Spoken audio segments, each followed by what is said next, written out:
a black trauma nurse, a Korean Mafia boss. One exhausted woman falls asleep on the wrong man on a midnight subway. And 2 days later, she rams a steel cart into an assassin to save his life. Now she's trapped inside a war she never chose, hunted by the most ruthless crime syndicate in North America, and falling for the most dangerous man she's ever met. Watch until the end. Hit like, drop your city in the comments. I want to see how far this story travels.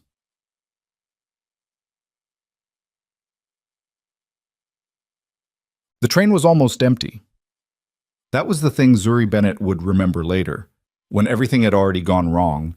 Not the cold, not the exhaustion pulling at the backs of her eyes like fishhooks, but the emptiness of that car. The way the fluorescent lights buzzed and flickered above a handful of strangers who couldn't be bothered to look at each other. The way Chicago's underground tunnels swallowed sound until there was nothing left but the grinding rhythm of wheels on iron track.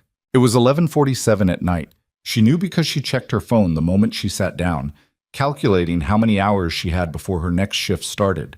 The answer was not enough. It was never enough. Zuri was 31 years old, and she had been a trauma nurse for 6 years. And in those 6 years, she had learned that the human body could absorb an almost incomprehensible amount of punishment before it finally quit. She had believed that applied to her own body, too. She was reconsidering that tonight.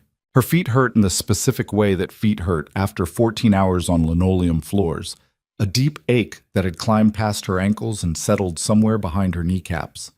Her scrubs smelled like antiseptic and the faint copper ghost of someone else's blood. A 34-year-old who'd caught 2 rounds from a drive-by outside a laundromat on West Garfield. She'd kept him alive. She always kept them alive if there was any conceivable way to do it, and sometimes she kept them alive when there wasn't. That was what she did. That was the only thing about herself she'd never doubted. Everything else was a longer story. She pressed her shoulder against the window glass and felt the cold bleed through her jacket.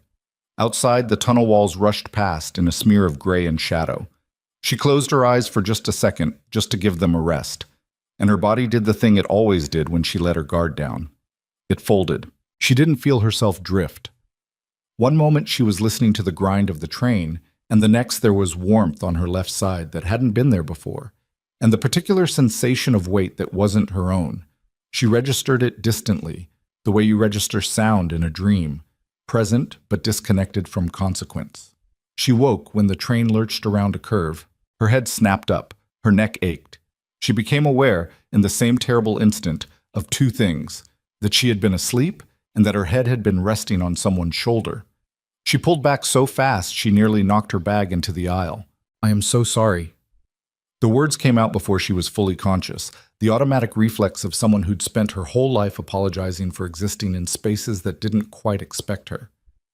I'm sorry, I just got off a shift and I must have... It's fine." 2 words. Flat. Not dismissive exactly, but not warm either. Simply a statement of fact delivered by someone who had decided the matter was closed. She looked at him for the first time. He was sitting perfectly still in a way that most people simply did not sit. Not relaxed, not tense, but contained, like a blade in a sheath. He was Korean, maybe late 30s, with a face that was composed almost to the point of blankness, except for his eyes. His eyes were something else entirely. Dark and precise, the kind of eyes that cataloged everything they touched without revealing what they made of it. He was wearing a black cashmere coat that cost more than her monthly rent. She could tell that much. She could also tell that his hands, folded in his lap, had been through things that cashmere coats didn't usually witness. "Seriously," she said, because she was exhausted and embarrassed, and when she was embarrassed, she talked. "That was completely unprofessional of me. I don't normally just fall asleep on strangers." He looked at her. Not at the space near her face the way most people looked at her on trains, but directly at her, with a focus that was almost uncomfortable. "You work in medicine," he said. It wasn't a question. She glanced down at her scrubs, at the lanyard she'd forgotten to take off with her hospital ID still clipped to it. "Trauma nurse," she said. "Long day." "I can see that." There was nothing condescending in it. No pity. He said it the way he'd said everything else, as a simple observation about the state of the world. She found, to her slight surprise, that she didn't hate it. The train began to slow. She looked up at the stop indicator and felt a small flood of relief. Hers was next. "This is me," she said, gathering her bag. "Again, I'm sorry." "Stop apologizing." She paused with her bag halfway to her shoulder. Something in his voice had shifted. Not softer, exactly, but different. Like he meant it in a way that went past the moment. "Okay," she said, and she wasn't sure why those two words landed somewhere in her chest. The train stopped. She stood. She walked to the doors without looking back, stepped out onto the platform, and let the cold air of the Chicago winter hit her face like a hand. She didn't look back. She told herself that for a solid 30 seconds, and then she looked back. He was still sitting in the same position, perfectly still, watching the tunnel swallow the train ahead. He didn't look at her through the window. Or if he did, she couldn't tell. The train pulled away. Zuri stood on the platform for a moment longer than she needed to, then turned and walked toward the exit. She had 4 hours of sleep to collect. She had a double shift in 18 hours. She had a life that was small and disciplined and built on the single load-bearing pillar of her work. And she didn't have room in it for dark-eyed strangers and expensive coats. She did not think about him again. Mostly. The next 2 days were ordinary in the way that trauma medicine is never actually ordinary. 2 gunshot wounds, a construction accident that took 4 hours and every gram of focus she had, a teenager with a ruptured appendix who came in looking like he was just tired and nearly didn't leave at all. She moved through her shifts the way she always did, quick and precise, her brain locked onto whatever was directly in front of her, because that was the only way to survive this job without losing your mind. She ate bad vending machine food in the break room at 2 in the morning. She argued with an attending physician about a patient's pain management protocol and won because she was usually right about these things, and she'd stopped pretending otherwise around year 3. She called her mother back in Atlanta and listened to 30 minutes of news about people she'd gone to high school with and agreed that yes, she should eat more, and no, she hadn't met anyone, and yes, she was fine. She was fine. She was always fine.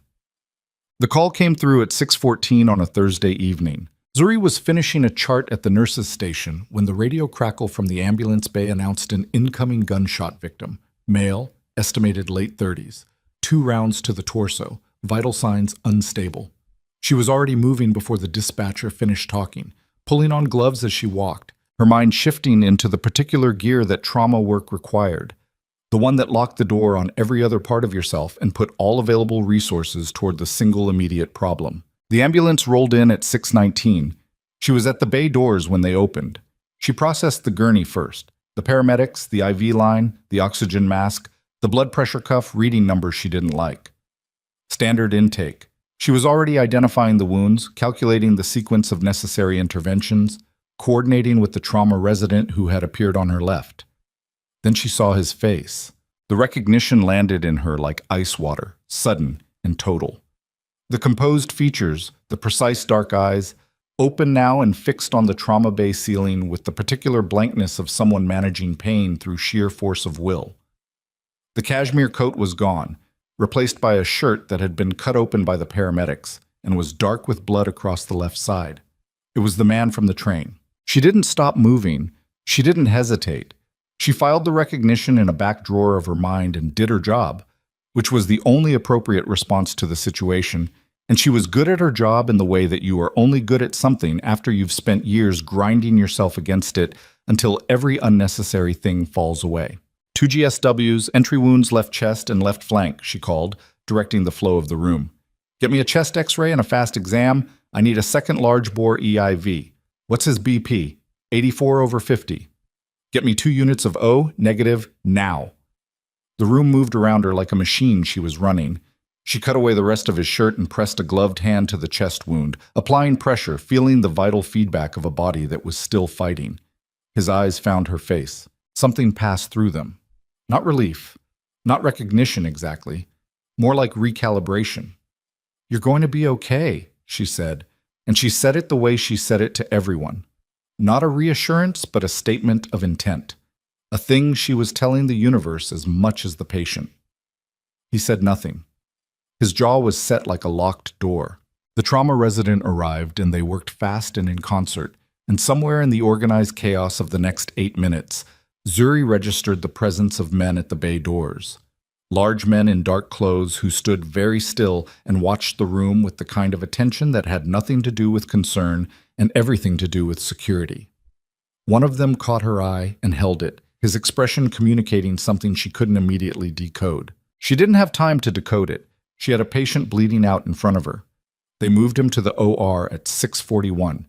She handed him off to the surgical team and stepped back, pulling off her gloves, already turning toward the next thing, because there was always a next thing. Then she saw the other man.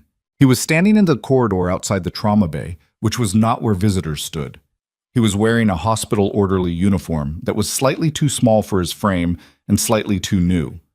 The kind of new that meant it had been acquired recently for a specific purpose. He was holding a clipboard that he wasn't reading. He was looking at the door through which they'd just wheeled the patient. Something cold moved up the back of Zuri's neck. She'd worked in trauma medicine in a city with a gun violence rate that would have been a national crisis if anyone powerful enough to fix it had cared, and she had learned to read situations the way other people read text. Fast, instinctively, with accuracy born out of necessity. And what she was reading right now, in the posture and the eyes and the too new uniform of the man with the clipboard, was not an orderly. She watched him for 3 seconds. He reached into the clipboard and his hand came back with something that was not a pen. Zuri moved. She didn't decide to move. Her body made the decision independently, the same way it reached for a crash cart or covered a wound. Pure trained reflex directed by a threat assessment that bypassed conscious thought entirely. She grabbed the handle of the massive steel supply cart beside the nurse's station, the one loaded with sealed equipment packages and IV supplies and easily 200 pounds of hospital infrastructure, and she drove it down the corridor with every ounce of force her exhausted body had left. The cart hit the man in the orderly uniform at full speed, mid-torso, and the combined momentum of a steel cart and a determined trauma nurse carried him backward into the wall with a sound that was not gentle. The thing in his hand clattered away across the linoleum. He hit the floor. The corridor erupted. Someone was shouting. A nurse at the far end of the hall had pressed herself against the wall.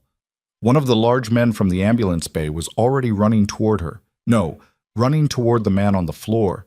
And now there were more of them, materializing from positions she hadn't registered, and the corridor was suddenly full of controlled, violent motion. Zuri stood with her hands on the supply cart, breathing hard, looking down at the man she'd just put on the floor. He was conscious. He was not getting up. The thing he dropped was a syringe. Industrial gauge, unlabeled, the kind of thing that could push enough of the wrong substance into an IV line to stop a heart in 30 seconds. One of the large men reached her. He was young, Korean, with a face that was all sharp angles and controlled urgency. He put himself between her and the man on the floor and looked at her with an expression she couldn't read. "You need to come with us," he said. "I don't go anywhere with people who don't tell me who they are." A pause. Something shifted in his face, not quite respect, but in the neighborhood. "My name is Park Tae-sung," he said. "I work for the man you just saved, and the man you just put on that floor works for the people who are going to keep trying to kill him, which means they are now very interested in you." Zuri looked at him. She looked at the man on the floor. She looked at the syringe. "How interested?" she said. "Interested enough that staying in this building is no longer safe for you." Down the corridor, she could hear the distant wail of police sirens beginning to accumulate. Someone had called it in. Multiple someones, probably. The hospital's security system would have flagged the incident. In approximately 4 minutes, this corridor was going to be full of CPD officers. And after that, it was going to be full of questions. And after that, she looked at Park Tae-sung. "I need 5 minutes," she said. "You have 2. She went to her locker. She took her bag, her phone, her keys, and the emergency cash she kept folded inside her running shoes because she'd grown up in a household where you always had an exit. She changed out of her bloody scrubs in 45 seconds. She thought briefly about calling someone, her supervisor, her mother, anyone, and understood immediately that she had no idea what she would say. She met Park Tae-sung at the staff exit at the rear of the building. He had a car waiting, black, unremarkable, engine already running. "Where are we going?" she asked. "Somewhere safe." "That's not an answer. It's the only one I have right now." She stood at the door of the car in the cold Chicago night, with the sirens getting louder behind her, and she understood with the clarity that exhaustion sometimes produces that she had already made her decision the moment she grabbed that supply cart. Maybe even before that.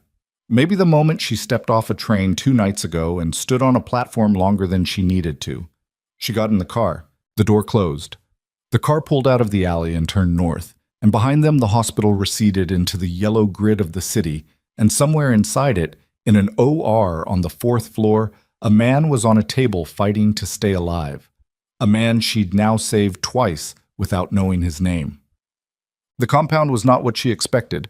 She'd built up some picture in her mind during the drive, my 2.5 hours, northwest out of the city, through suburbs that thinned into country roads, and then onto a private lane that was unmarked and gated and lined with cameras she could see and probably more that she couldn't. She'd been expecting something aggressive, something that announced its own danger. Instead, the building at the end of the lane was a lake house, broad and low, its architecture clean and severe in the way of something that had been built to function first and impress second.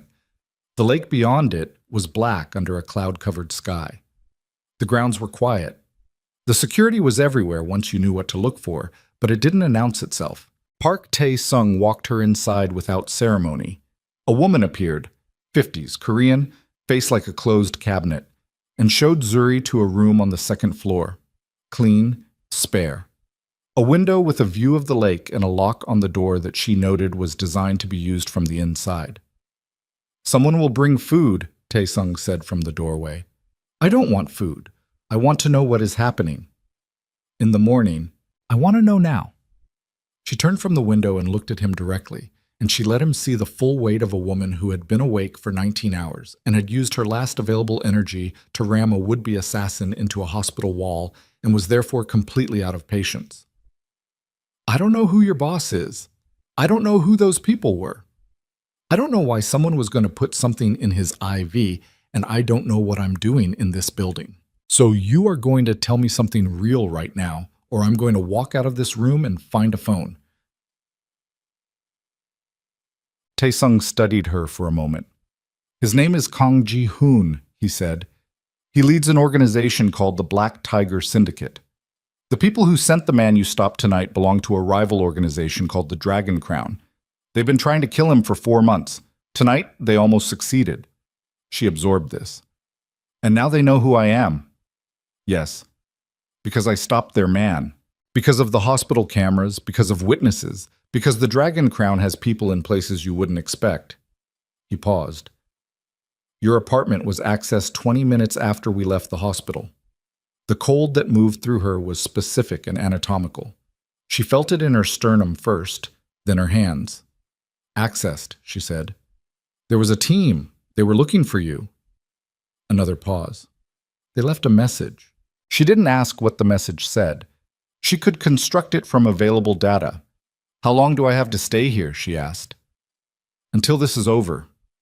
"And when will it be over?" Tae-sung's face did something complicated. "I don't know."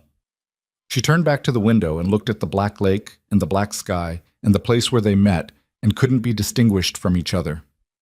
"I want to see him," she said, "when he's stable enough. I want to see Kang Ji-hoon." "Why?" "Because I've saved his life twice, and I'd like to know why I bothered."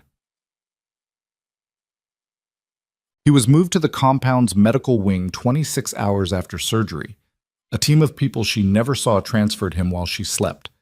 The kind of sleep that is less like rest and more like the body simply shutting down out of necessity. She found out because Tae-sung knocked on her door at 7 in the morning and said the words, "He's asking for the nurse," with an expression that suggested he found this development personally inconvenient. The medical wing was in the basement, more clinical than she'd expected, better equipped than it had any right to be. The machines were good. The supplies were organized with the precision of someone who understood what they were for. She made a mental note about that and filed it away. Ji-hoon was awake.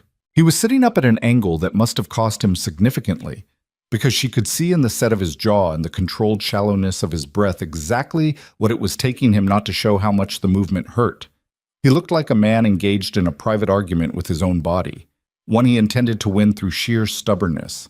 She checked his chart first. Someone had been maintaining it with decent competence. Then she checked his wounds, his vitals, his surgical notes.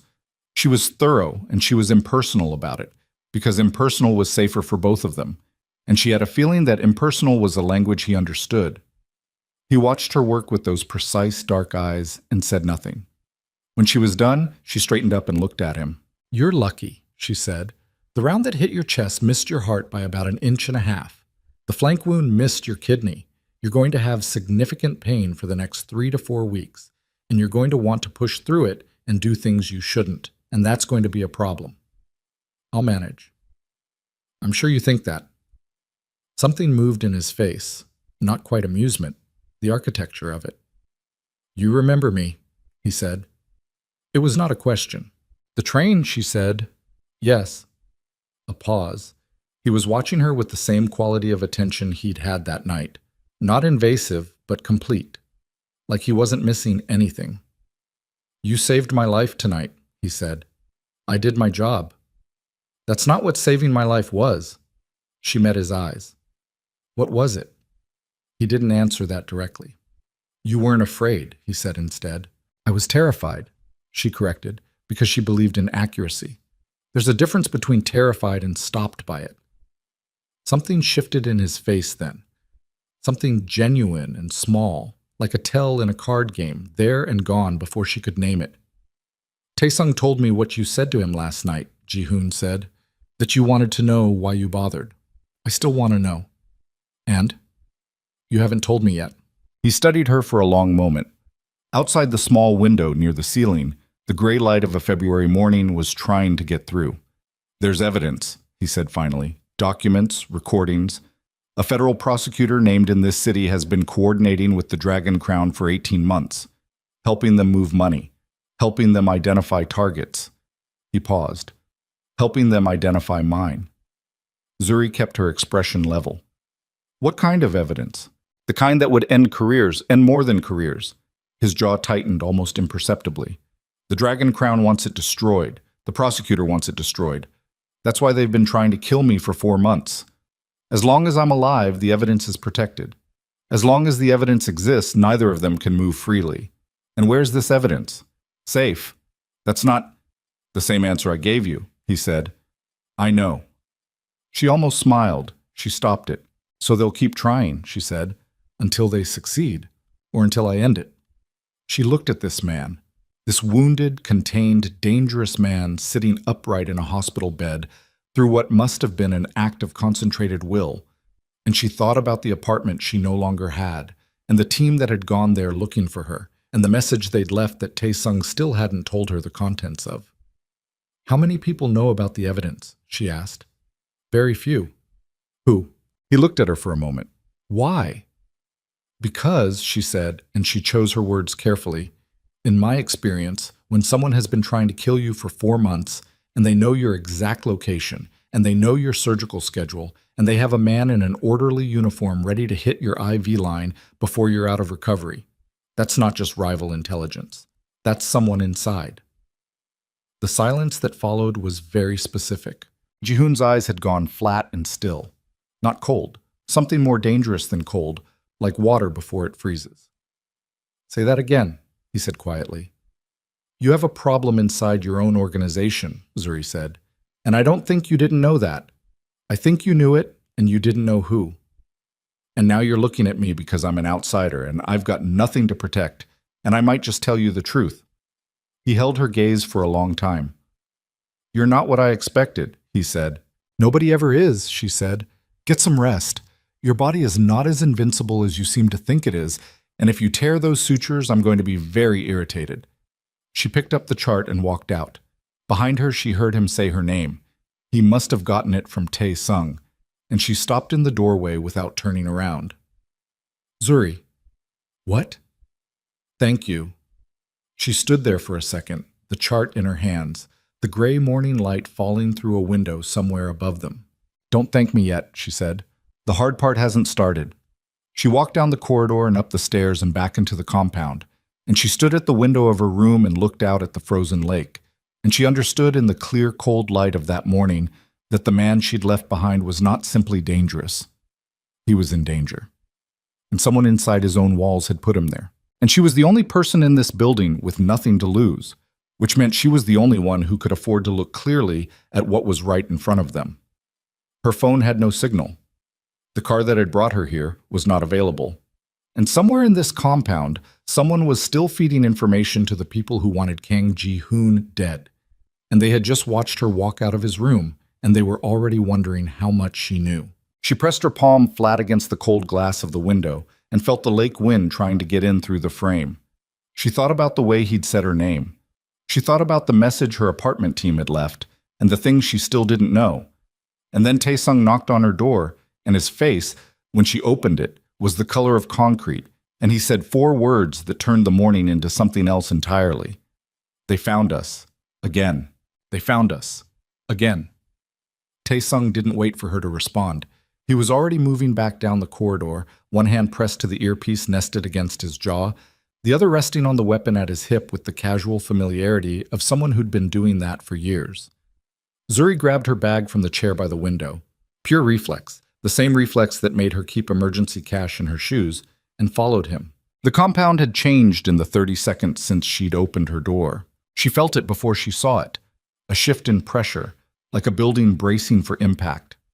The men who'd been stationed at intervals along the corridor were moving with a different quality of purpose now, tighter, faster, their eyes scanning instead of resting. 2 of them were pulling on body armor at the far end of the hall. A third was on a radio, speaking Korean in short-clipped bursts that had the rhythm of people being positioned rather than informed. "How long do we have?" she asked Tae-sung's back. 20 minutes, maybe less. How did they find? Not now. She bit down on the follow-up question and kept pace with him. They went down 2 flights of stairs, moving away from the lake-facing side of the building and deeper into its core. She counted doors, noted turns, filed the layout of the place the way she filed anatomy. Not because she'd planned to, but because her brain was constitutionally incapable of moving through a space without mapping it. They reached the medical wing. Tae-sung pushed through the door, and she was right behind him. Ji-hoon was already trying to sit up further. "Stop," she said, crossing the room in 5 steps and putting a hand on his shoulder, not gently, but with the specific firmness of clinical authority. "You move wrong, and you tear the chest repair, and then nobody's problems matter because you'll be dead in 4 minutes. He looked at her hand on his shoulder, then at her face. "They tracked a vehicle," he said to Tae-sung, ignoring her instruction in everything except the actual movement of his body, which he stopped. "The Tahoe we used last week." "I swept it," Tae-sung said. "Sweep it again." "It's already flagged. We're rotating now." A pause. "The outer team is repositioning. I've got Shinnon Park on the north gate, Cho on the access road." His voice was flat and operational, and Zuri could hear underneath it, like a frequency you feel in your back teeth, the particular tension of a man who was working hard not to show fear. "Who called it in?" Ji-hoon asked. "Anonymous tip, CPD dispatch. Whoever called it was using our internal frequency." The room went quiet in a way that rooms go quiet when something important lands. Zuri looked at Ji-hoon. He wasn't looking at her. He was looking at Tae-sung with an expression she couldn't fully read, but she could read enough. The muscles along his jaw had gone tight. His eyes had done the thing she'd seen before, that freezing water quality, still and terribly deep. "Our internal frequency," he said. "Yes." "Which 3 people have access to?" Tae-sung said nothing. "Tae-sung, I know what it means, Hyung." The word hung in the air between them. Korean, informal, the weight of years in it. Zuri stayed where she was and kept her mouth shut because she had the clinical wisdom to recognize when a conversation was not hers, and the human wisdom to know that interrupting it would cost her something. Ji-hoon leaned back against the pillow. The movement was controlled. Everything about him was controlled, and the control itself was the tell. The amount of effort it took to maintain it. "Get me a secure line, Basid," he said. "Not the compound system." "I've got one." "Then use it. I want to know where Han Jae-won is right now." Tae-sung's expression shifted, almost too fast to catch, but Zuri caught it. Something tightened around his eyes, something that looked, if she was reading it right, less like surprise and more like confirmation. "I'll find out," he said, and left the room. The door closed. Zuri waited 3 seconds, then said, "Who is Han Jae-won?" Ji-hoon turned his head and looked at her. "My chief of operations. One of the 3 people with access to your internal frequency." "Yes." "How long has he worked for you?" 9 years. She absorbed that. 9 years was a long time. Long enough to be trusted completely. Long enough if someone had turned to know exactly where to cut to cause the maximum damage. You suspected him, she said. I suspected the possibility of someone. I didn't have a name. But now you do. I have a direction. His voice was precise and uninflected. That's not the same thing. She pulled the stool from beside the monitoring equipment and sat down because her legs were tired and she didn't see any reason to perform steadiness that she wasn't feeling. The hospital, she said. The man in the orderly uniform. That was coordinated with your surgical schedule. Yes. Your surgical schedule was known to a small number of people. Yes. He watched her work through it. He didn't help her, and he didn't rush her, and she noticed that too. The patience of someone who understood that thinking out loud wasn't weakness, it was process. If it's Han, she said, how long has he been feeding them information? Long enough to make 4 months of attempts possible. And the evidence you mentioned, the prosecutor. Something moved behind his eyes. What about it? Does Han know where it is? A pause that lasted precisely long enough to tell her the answer before he gave it. He knows it exists. He doesn't know the location. You're sure? I'm sure of very little right now, Ji-hoon said, and it was the most unguarded thing he'd said to her yet. The honesty of it landed oddly, like a stone dropped into still water, the ripples spreading out further than you expected. She looked at him in the low light of the medical wing, this man with 2 surgical wounds and a compromised organization and an enemy using his own infrastructure against him. And she felt something she wasn't entirely prepared for. Not sympathy exactly, something more complicated. The particular feeling of recognizing a person who was used to being the strongest one in every room and was currently being forced to experience what it felt like when that wasn't enough. She knew that feeling. She'd known it her entire professional life. You need to sleep, she said. You need to sleep, she said again, with the tone she used on patients who thought willpower could substitute for physiology. Your body is 48 hours out of major surgery, and it is currently producing adrenaline it cannot afford to spend. In approximately 2 hours, you are going to crash, whether you want to or not. And if you're in the middle of a tactical decision when that happens, it's going to be a problem. So sleep now, while Tae-sung is working, and be useful later. He stared at her. You always talk to people like that? He said. Like what? Like they don't have a choice. You don't have a choice. That's the point. Something crossed his face. She'd seen versions of that expression on patients before. The ones who were used to running everything, who found it physically difficult to cede control even to the person trying to keep them alive. It usually took them a while to get there. Ji-hoon got there faster than most. He closed his eyes. She sat on the stool and watched his breathing slow, and didn't examine too carefully why she stayed. The 20 minutes came and went without an assault. Whatever the Dragon Crown had planned, they pulled it back. Or the tip had been a probe, testing response patterns, logging what the compound did when it thought it was under threat. Zuri overheard enough of Tae-sung's radio traffic to piece that much together. The outer team found nothing on the access road, no vehicles, no movement in the tree line, which was, as she understood it, almost worse than finding something. She was in the kitchen. A large, clean, institutional space that felt like no one had ever cooked anything in it for pleasure. When Tae-sung found her, she was making coffee because there was coffee and she needed it, and she did not ask permission because she had stopped being a guest approximately 8 hours ago. Tae-sung sat down at the long table without being invited. She put a second cup in front of him without being asked. He stared at it for a moment. Han Jae-won is in Seoul, he said. Supposedly. He took a flight out 4 days ago. Supposedly. The flight manifest shows his name. His phone pinged a tower in Gangnam this morning. But Tae-sung wrapped both hands around the coffee cup. His hands, she noticed, were not entirely steady. His daughter is here, he said. In Chicago. She goes to Northwestern. He didn't tell her he was leaving. Zuri considered this. He always tells her. He tells her everything. He raised her alone, after his wife died. Something shifted in Tae-sung's face. The operational flatness cracked briefly into something more human and more painful. Han Jae-won spent 9 years being the most loyal man in that room. He covered Ji-hoon during the East Side incident in 2019. He took a round meant for him. A round. People change, Zuri said. Not like that. Not... He stopped, pressed his lips together. She understood what he was doing. He was trying to find the version of the story where the man he trusted hadn't done what the evidence suggested. She'd seen that exact struggle on the faces of family members in waiting rooms. The specific resistance of someone who loves a person trying to reconcile that love with a reality that couldn't be reconciled. Tae-sung, she said, if it's not Han, then who had access to that frequency? He was quiet for a moment. Then he said a name she didn't recognize. Yoon Sung-min, he said, our communications director. That's the third person. Yes. And where is Yoon Sung-min right now? Here, Tae-sung said, in this building. The silence that followed was very loud. Zuri set down her coffee cup.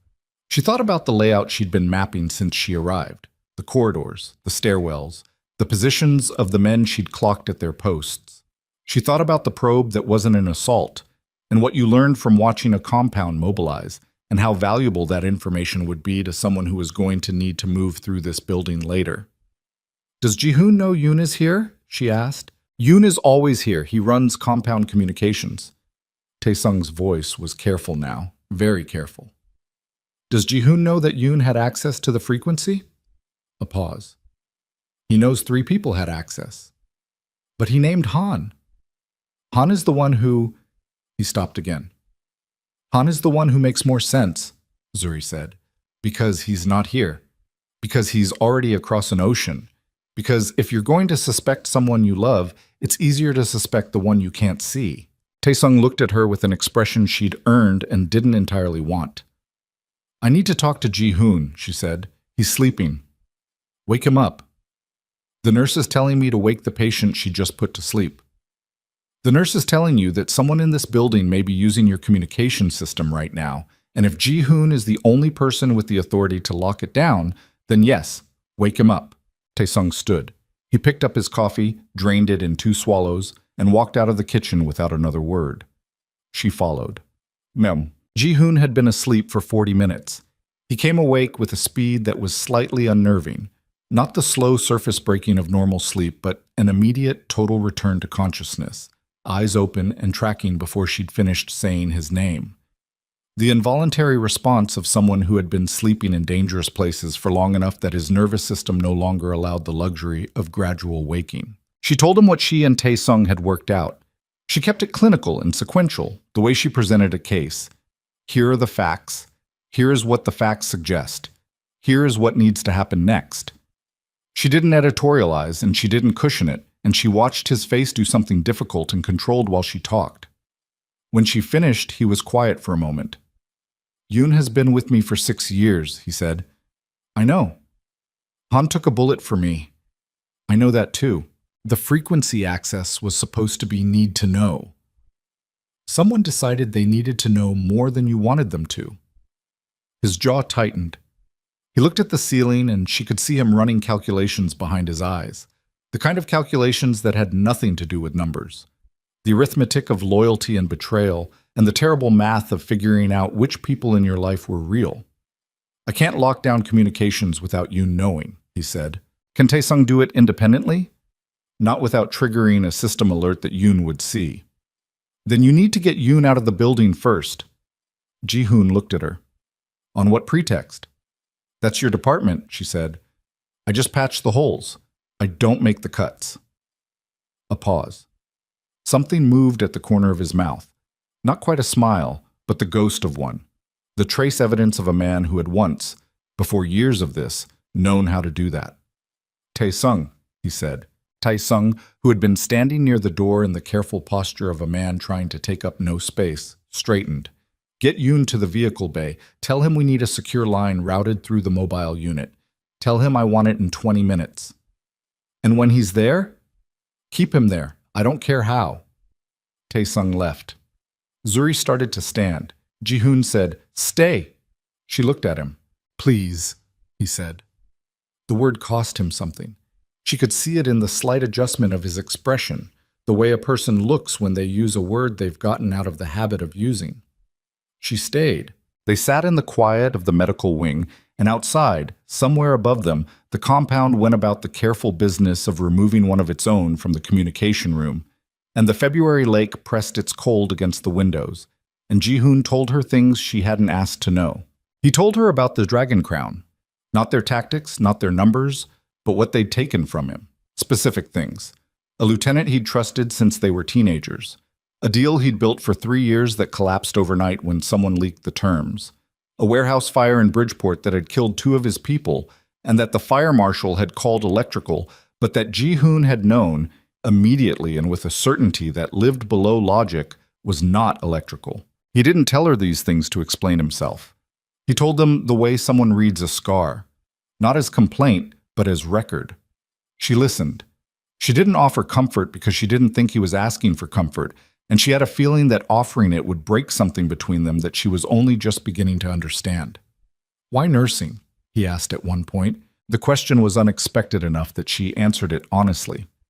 "Because I grew up watching people not get helped," she said, "and I decided I could either be angry about it or I could be useful."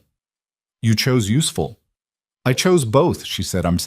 I'm still angry. I just do something with it." He looked at her with an expression she'd been seeing more of. That quality of attention that wasn't romantic and wasn't clinical, but was something in between. The look of a person who is genuinely trying to understand another person and is surprised by the experience of wanting to. "You remind me of someone," he said. "Who?" "Someone who's been dead for 7 years." She didn't ask. He didn't offer. They let it sit.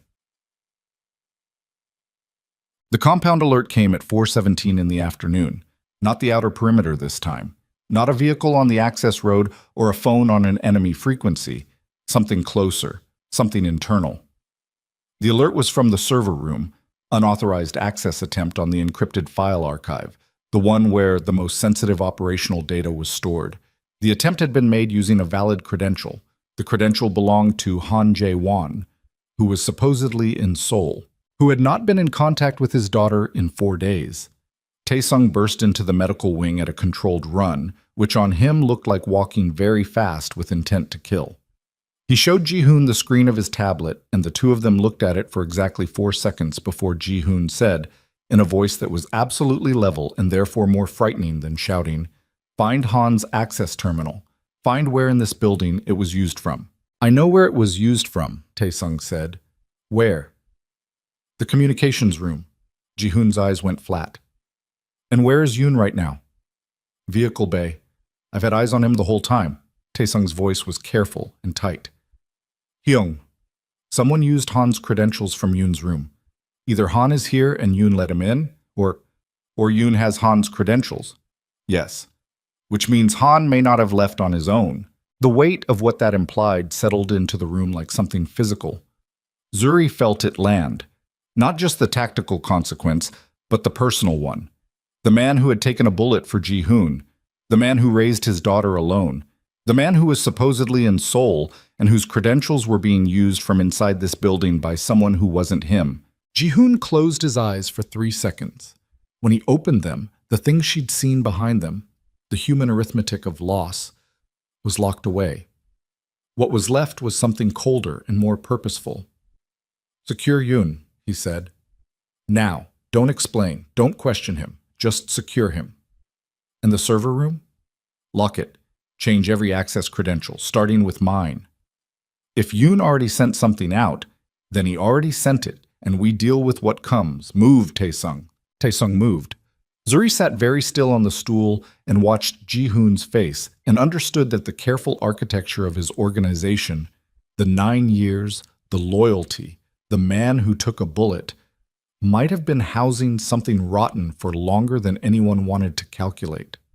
"Ji-hoon," she said. He looked at her. "If they know this location, he said simply. "Then we can't stay here." "No." "How long before they move?" He thought for a moment. His hand rested on the edge of the medical cot, and she noticed, for the first time, that it was trembling slightly. Not from fear, but from the sustained effort of a body being asked to function at operational capacity while it was still trying to close 2 surgical wounds. If Yoon sent a location ping, he said, they'll want to move at night. They'll want the confusion. He glanced at the small window near the ceiling. The light coming through it was gray and thinning. We have 4 hours. Maybe 5. And you can't be moved in 4 hours. Not safely. I've been moved less safely. That's not Zuri. He said her name with a particular weight, not a command, not a reassurance, something more honest than both. I know what I can and cannot survive. Tonight I may not have the luxury of choosing only what I can survive. She looked at him, this man who should have been horizontal and medicated and nowhere near a crisis of any kind, and felt something harden in her chest. Not resignation. The opposite. The specific hardening of a person who has decided that the situation in front of them is not acceptable and is beginning to calculate what can be done about it. The medical wing, she said slowly. What about it? Show me the floor plan. He studied her. Why? Because I am a trauma nurse, she said, and I have spent 6 years turning inadequate spaces into functional ones, and I would like to know what I have to work with. Something moved behind his eyes. Tae-sung, he called. Down the corridor, footsteps stopped. Get her the building schematics, Ji-hoon said. All of them. A pause. Then, all of them. Ji-hoon looked at Zuri. She looked back at him. All of them, he said. And somewhere above them, in the failing afternoon light, a car that belonged to a man named Yoon Sung-min sat in the vehicle bay with its engine cold. And in the communications room, a server log showed an access attempt made with the credentials of a man who should have been on the other side of the world, and the lake outside the compound's windows had gone the color of a bruise, and night was coming faster than any of them were ready for. Tae-sung appeared in the doorway with a tablet and a look on his face that Zuri had learned, in the past 18 hours, meant the situation had just become significantly worse. Yoon is gone, he said. Ji-hoon's head came up. He was in the vehicle bay. I had 2 men on him. Tae-sung's voice was flat and furious. He asked to use the bathroom. One of them walked him to it. A pause that lasted exactly long enough. The bathroom window was open. He was gone before they got the door down. The silence lasted 3 full seconds. Then Ji-hoon said very quietly, the kind of quiet that has mass to it. He just told them exactly where we are, and the lights went out. The darkness was total and immediate. Not the gradual dimming of a power fluctuation. This was surgical. Every light in the compound, every monitor in the medical wing, every indicator on every piece of equipment extinguished in the same instant. The emergency generators, which should have kicked in within 4 seconds, did not kick in. Zuri knew this because she counted. 1, 2, 3, 4, 5, 6, nothing. They hit the generator, Tae-sung said from the doorway. His voice was controlled, but she could hear the thing underneath it, the specific quality of a man recalibrating under pressure. Someone cut it from outside. We have battery backup on the security cameras only. 20 minutes, maybe 30.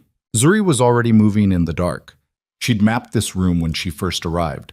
Not deliberately, not as strategy, but because her brain did that in every room she worked in, filed exits and obstacles, and the placement of every surface against the possibility of needing to move fast without looking.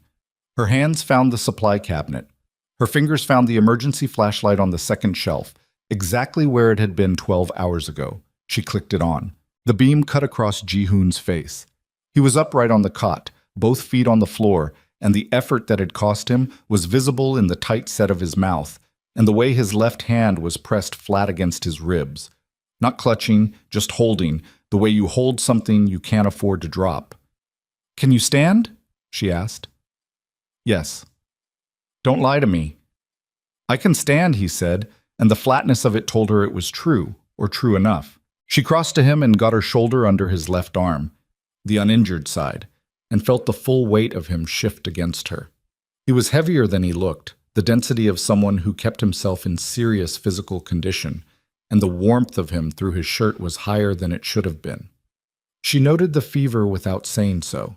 This was not the moment for that conversation. Tae-sung was already on the radio. The chatter coming back was fragmented. Voices cutting in and out, some in Korean, one in English, all of them carrying the compressed urgency of people dealing with things going wrong faster than anticipated. Northgate is breached, Tae-sung said. Shin's team is down.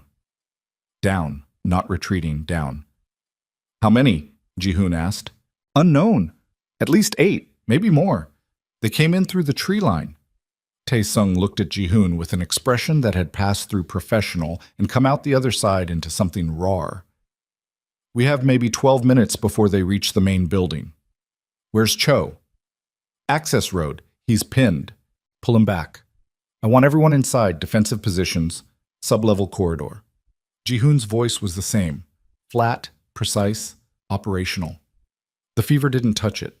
Whatever was happening to his body, he'd locked it in a separate room. The sub-level has 3 choke points. If we hold all 3, Hyung, Tae-sung's voice dropped. Just slightly. Just enough. We have 9 men left in this building. They have at least 8 outside and Cho's team pinned. If Yoon told them the layout, he told them the layout, then they know the choke points too. The silence was brief and absolute. Zuri listened to it and felt something cold settle in her stomach. Not panic, she'd never been prone to panic, but the specific weight of a situation that had passed the point where competence alone was enough. The medical wing, she said. Both men looked at her. You said 12 minutes before they reached the main building, she said. Not 12 minutes before they reached the sub-level. Tae-sung stared at her. The sub-level is more defensible. The sub-level is where they'll expect you to go. She handed Ji-hoon the flashlight and moved to the door, looking out into the corridor. You said Yoon knows the layout. He'll tell them the choke points. He'll tell them where to apply pressure. She turned back. The medical wing is below the sub-level. It's not on the standard building schematic. I checked the plans Tae-sung gave me. It was added during a renovation. Retrofit. Different contractor. A pause. It won't be on whatever Yoon gave them, she said. Ji-hoon and Tae-sung looked at each other in the narrow beam of the flashlight, and something passed between them. Wordless, fast, the shorthand of people who had worked together long enough that full sentences were optional. The oxygen stores, Ji-hoon said slowly. He was looking at her, but he was also looking at something she couldn't see, running a calculation she wasn't privy to. 4 full tanks, she said. I inventoried everything when I first came down here. The electrical panel. In the utility alcove off the main room. It's on the backup circuit, not the primary, which means it still has power. Limited, but enough. Tae-sung made a sound that was not quite a word. The building's HVAC runs through the medical wing, she continued. The ductwork. I noticed the access panels when I was mapping the room. She paused. I don't know what you can do with that, but I know what I can do with oxygen, electrical current, and a sealed corridor. Ji-hoon looked at her for a long moment. The flashlight made his face half shadow, half harsh white light, and in that light he looked like something that had been through considerable fire and was still standing through an argument with physics.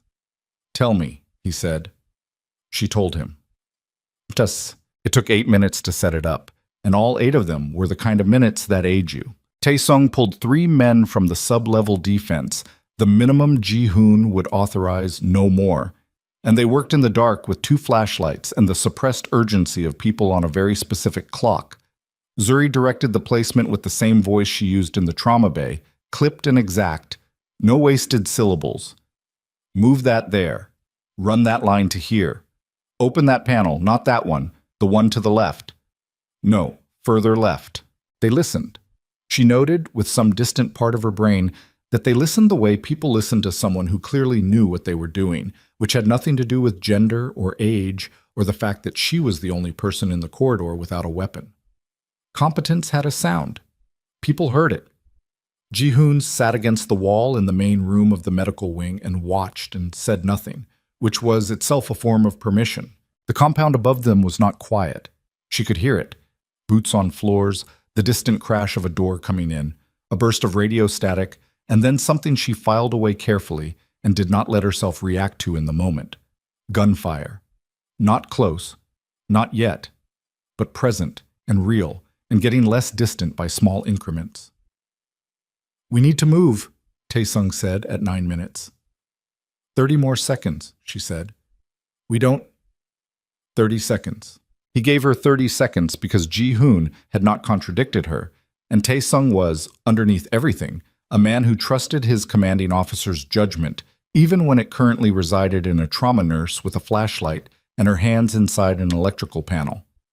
She made the last connection, stepped back, looked at what she'd built. It was not elegant. It was not the kind of thing anyone had taught her, not in nursing school, not in 6 years of trauma medicine. It was built from the particular knowledge of a person who had grown up in a neighborhood where infrastructure failed regularly, and you learned to understand the bones of the buildings around you because sometimes knowing how something worked was the only leverage you had. She had been underestimated her entire professional life. Men in expensive coats, attending physicians with their hands already on the prescription pad, hospital administrators who called her aggressive when she fought for patients. She had learned to let people underestimate her, and she had learned to save the correction for when it mattered most. This mattered most. "Back corridor," she said, "all the way to the end, and seal the door behind us." They heard the assault team breach the sublevel at 11 minutes. The sound traveled through the building's bones, the impact of a door blown off its frame, the coordinated movement of multiple people entering a space fast and low. She counted the boots she could hear. More than 8. She'd been right about that. They'd underestimated the number outside. Ji-hoon was beside her in the back corridor, his back against the concrete wall, and she could feel the heat coming off him in waves. The fever was climbing. She could do nothing about that right now, so she didn't spend energy on it. Taesung had his weapon up. The 2 other men flanking them were similarly positioned. Still, focused. The coiled readiness of people who had trained for this and were currently discovering the difference between training and the real thing. They could hear voices now, Korean, which she couldn't follow. Taesung's jaw tightened as he listened. "They're in the main corridor," he murmured, "looking for the medical wing." "Let them find it," Zuri said. A pause. "Let them find the door," she said. The door at the far end of the medical wing's main room, the one they'd sealed behind them, the one they'd rigged, was a standard fire door, reinforced, coded. It would take time to breach. It would bring everyone at once, stacked in the corridor, moving fast. Exactly what she'd needed. Taesung looked at her. She held up her phone, the trigger she'd wired to the circuit, a simple enough mechanism for someone who understood what she was working with. "When I say," she said. They waited. She could hear them on the other side of the door now. Not just footsteps, but voices. The sounds of people who had expected a defensive position and found instead a locked room and were deciding what to make of it. A radio transmission, a brief argument that she couldn't understand but Taesung could because she saw his expression shift. "They're calling it in," he said quietly. "Confirming the medical wing location. Confirming," which meant someone on the other end of that radio had given it to them. "They're going to breach," Taesung said. "I know," she said. "Let them start." The sound of the breach tool hitting the door frame was loud and concrete and real. 1 impact. 2. She pressed the trigger. The detonation was not a movie explosion, not a fireball, not a dramatic column of flame.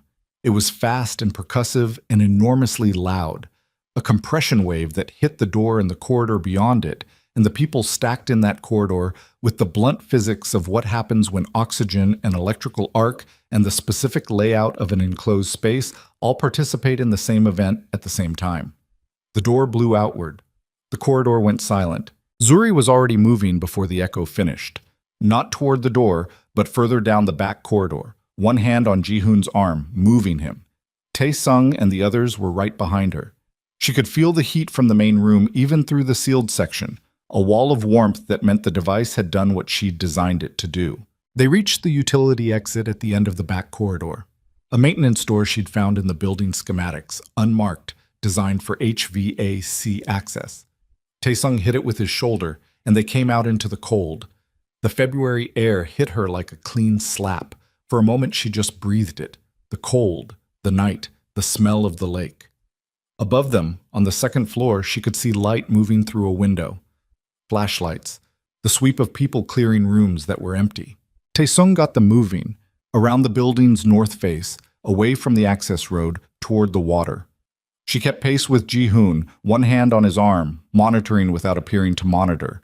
His gait, his breathing, the quality of his weight against her. He was deteriorating, she could feel it. They reached the dock. There was a boat. She hadn't known about the boat, but Taesung apparently had. A rigid inflatable with a motor tied at the far end. One of the other men got it started. The sound of the motor was very loud in the lake silence, and she watched Tae-sung register that and accept it, because there was no version of this that was quiet. She got Ji-hoon onto the boat. He sat heavily. His hand went back to his ribs. "You're bleeding," she said, close to his ear so Tae-sung wouldn't hear. "I know." "How long?" "Since the corridor." She pulled back his jacket. In the dim light from Tae-sung's flashlight, she could see the dark stain spreading through his shirt on the left side. One of the sutures had torn. The movement, the tension, the fever burning through whatever reserves his body had left. She pressed her hand against it. He made no sound. The boat pulled away from the dock. Behind them, the compound windows were lit with moving flashlights. She could see figures on the shore. One of them raised a radio. "They'll call it in," she said to Tae-sung. "I know. We have maybe 6 minutes before they have eyes on the water." "Where are we going?" He looked at his phone. "Safe house, Lakeshore, north of Waukegan, 40 minutes by water." "He doesn't have 40 minutes, she said quietly. Tae-sung looked at Ji-hoon. He looked at her hand against Ji-hoon's ribs, at the dark spreading stain under her palm. "What do you need?" he said. "Everything in that bag." She'd grabbed the medical kit on the way out of the wing, reflex, the same reflex that made her keep emergency cash. She said this to Tae-sung with her eyes. "He has 40 minutes because I will make him have 40 minutes. Not because it is likely, but because I have decided it." Tae-sung handed her the bag without another word. She worked on the water, in the cold and the dark, with the motor beneath them, and the shore lights getting smaller behind them, and Ji-hoon's breathing doing something she didn't like. She packed the wound and applied pressure and talked to him. Not reassurance, but the ongoing stream of clinical narration she used on trauma patients, because it kept them present, gave them something to track other than pain. "Stay with me," she said. Not sweetly. The same way she said it in the trauma bay, as instruction. "I'm here," he said. His voice was different, lower, the edges less controlled. "Tell me something, anything, keep talking." A pause, the motor, the water. "Han," he said. She looked up from the wound. In the faint light she could see his face. The color was wrong. The composition altered in the particular way that blood loss altered things, the sharp precision of his features going slightly soft at the edges. "If he didn't leave on his own," Ji-hoon said, "if Yoon had his credentials, don't think about that right now. If Yoon took his credentials," his voice was slower now, each word deliberate, "then Han didn't give them up, which means Yoon took them from him." A pause. "Which means Han—" He stopped. She kept pressure on the wound. She looked at him in the dark and she understood what he was working through. The arithmetic she'd run herself, 20 minutes ago, and had not wanted to finish. "Ji-hoon," she said. "Han didn't leave," he said. "Yoon made it look like he left. The Seoul flight, the phone tower ping. Yoon runs communications. He could manufacture all of it." His jaw moved. Han's daughter called every day. Han never missed it. 4 days of silence. Another pause, slower. "Han's not in Seoul." The cold of the lake seemed to intensify. "Where is he?" she said, though she was beginning to understand the answer. "Wherever Yoon put him," Ji-hoon said, and his voice had gone somewhere dark and quiet and certain. Yoon needed Han's credentials, and he needed Han unable to contradict the cover story. The only way to guarantee both is— He stopped himself. He looked at the water. She kept her hand on his side and felt his breathing shift. Not just the physical change of blood loss, but the other kind. The specific change of a person absorbing something that cannot be taken back. "He might still be—" she started. "Don't," Ji-hoon said. Quiet. Absolute. "Don't." She didn't. The boat ran north on the dark water and the shore lights were gone now, the compound invisible behind them, and ahead there was nothing but the black of the lake and the black of the sky and the thin smear of lights along the distant Illinois shoreline. Tae-sung was watching her work from the bow, one hand on the radio, his face doing something she recognized now, the same thing Ji-hoon's face had done when she told him about the frequency breach. The specific expression of a person who is restructuring the last 9 years of their life around a new and terrible piece of information. Han Jae-won, who had worked beside both of them for 9 years, who had taken a bullet, who had a daughter at Northwestern he called every single day, who had not called in 4 days, who was not in Seoul. She pressed harder on the wound and Ji-hoon's hand closed around her wrist. Not to stop her, just to hold on to something, and she let him, and she felt the tremor in his fingers that his face was refusing to show. "When we get to the safe house," he said. "When we get there," she said. "The evidence." His grip on her wrist tightened slightly. "I need you to understand something.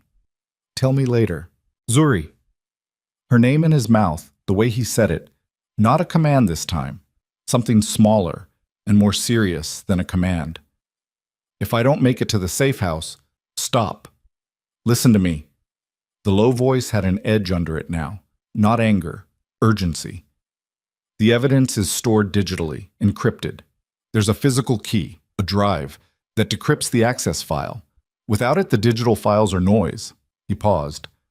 Han was the only other person who knew where the drive is. She stared at him. "Han," she said carefully, "who may not be alive." "Yes." "So, if he's gone, then there is no evidence," Ji-hoon said. "And without the evidence, the prosecutor walks. The Dragon Crown walks. Everything I have spent the last 4 months surviving for—" His voice stopped. Just for a moment, just long enough to reveal the depth of what was under it. Gone. The motor ran beneath them. Taesung had gone very still at the bow. She looked down at her hand against Ji-hoon's side, at the blood dark against her palm, at this man who had just discovered in the span of 40 minutes that his organization had been gutted from the inside, that a man who loved him was likely dead because of it, and that the thing he'd been protecting, the one thing that made survival mean something, might already be lost. She looked at him and she felt something she had not expected to feel. Not pity, not the clinical compassion she'd trained herself to offer uniformly, regardless of circumstance.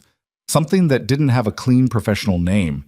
Something that lived in the part of her that had watched her father work 60-hour weeks in a city that didn't see him, that had spent 6 years fighting for patients in a system that processed them, that had spent her whole life in rooms that assumed she couldn't do what she knew she could. The feeling of recognizing someone who was carrying something too heavy and had been carrying it alone for so long they didn't know anymore what it felt like not to. "Where's the drive?" she asked. He looked at her. "You said Han was the only other person who knew. I'm asking where it is." A long pause. The water under them. The motor. "Ji-hoon." Her voice was steady. "Where's the drive?" He held her gaze in the dark for a moment that stretched longer than moments usually stretched. She could see him calculating, not tactics, not operations, but something more personal and more difficult. The calculation of whether to trust a person who had, in 72 hours, saved his life twice and had not yet given him a single reason not to. "It's not at the compound," he said. "Where?" "Chicago," he said. "Downtown. A safety deposit box at a private vault on Michigan Avenue." He reached into the inner pocket of his jacket. The movement cost him, she saw it in the clench of his jaw, and withdrew a small flat key on a plain steel ring. He held it out to her. "Box number is on the key. The vault is under a shell company name, Hyon Asset Management. You tell them that name, they ask for a secondary passphrase." She took the key. It was cold from being against him, and then warm from his hand. "What's the passphrase?" she said. He told her. She closed her fingers around the key. "This doesn't mean you're not making it to the safe house," she said. "No," he said. "It doesn't mean that." But they both understood what it meant. What he'd just done. A man who trusted no one, who had built an organization on controlled information and need to know and the careful management of what each person could access, that man had just handed her the only remaining piece of the thing he'd been willing to die for. Not because he'd run out of options, because he'd decided she was one. The shore lights of Waukegan were beginning to resolve out of the dark ahead of them. Taesung spoke quietly into his radio. The motor ran. Ji-hoon's breathing was shallow and too fast, and she kept her hand on his side and felt his pulse under her fingers, irregular and working hard.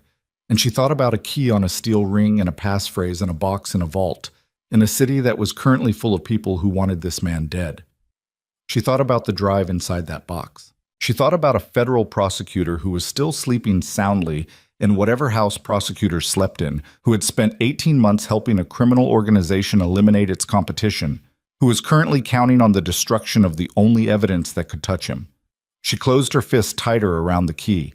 The boat touched the dock at Waukegan at 11:43 at night, and two of Tae-sung's men were waiting on the dock, and she got Ji-hoon onto solid ground and kept him standing through what she could read in his body was a significant effort of will, and Tae-sung said quietly from behind her, "We have a problem." And she said, without turning around, "Which one?" Because at this point there were several candidates, and Tae-sung said, "The safe house. Someone called ahead."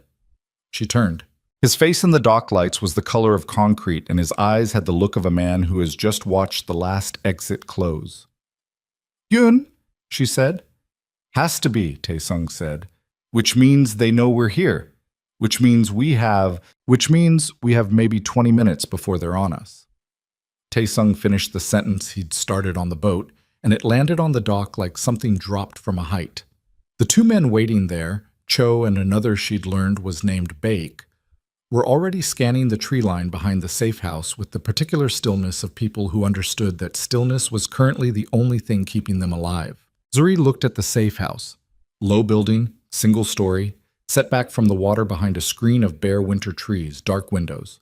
No movement inside. She counted the distance from the dock to the building. 40 meters, open ground, frozen grass, a gravel path that would announce every footstep. "Is it already compromised?" she asked. "We don't know," Tae-sung said. Cho's team approached from the roadside. Nothing visible, no vehicles. But if Yoon called it in, how long ago could he have called it? From when he went out the bathroom window? 2 hours, maybe 2.5. So they had time to set up. Yes. Or, she said, they're still en route. Yoon ran. He didn't have a vehicle at the compound. I didn't see one in the bay that wasn't accounted for. He had to get to a phone, make contact, wait for someone to relay. Tae-sung processed this. That buys us maybe nothing, maybe 15 minutes. She turned to look at Ji-hoon, who was standing on the dock under his own power by an act of sustained will that she found simultaneously impressive and alarming. "We can't go in blind, and we can't stand on this dock." "Agreed on both," Ji-hoon said. His voice had the texture of gravel now. Low, abraded, stripped of the precision she'd come to associate with him. The fever was doing that. She could see the glaze behind his eyes that he was working to clear by focusing, the way you focus on a fixed point when a room is moving. "Cho," Tae-sung said. Cho, a compact man in his 40s with a face that looked like it had been broken and reset at least twice, moved without being given further instruction, angling toward the building from the north side, using the tree line as cover. Beck mirrored him on the south. They moved well, quietly. She noted that and said nothing. "Supply question," she said to Tae-sung. "What's in the safe house?" "Weapons, obviously. Clean phones. Cash. There's a vehicle in the garage." "Medical supplies?" "Basic kit.